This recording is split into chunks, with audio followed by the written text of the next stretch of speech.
You're listening to the PBS NewsHour. I'm Hari Srinivasan. We're joined by Noreen Nasser, one of our associates who happened to be in Boston. Noreen, it's just a little before 4 o'clock when we're having this conversation. You heard both explosions. Now you're saying that there was a third one. Can you explain? Tell us about the sirens that you're hearing in the background right now. Yeah, the police cars are driving away from the scene right now. There's lots of sirens. An ambulance is headed back towards the scene right now.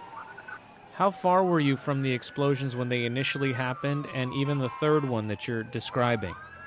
I saw two clouds of smoke go up and heard them. It was just a matter of seconds in between the two explosions that happened. And at first there was a sense of confusion.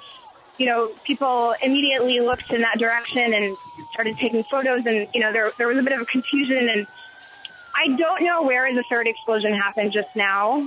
From the sound of it, it just sounded like a few blocks away. From the first two explosions that happened, I was just 2 or 3 blocks down, and I saw them. It was a while before I saw people then running through the streets. Some of the police officers and security guards that had, their radios on them started to get all these messages, and then a lot of the marathoners and their supporters started running through the streets. The barricades were still up. People started knocking down the barricades, trying to get away from the scene.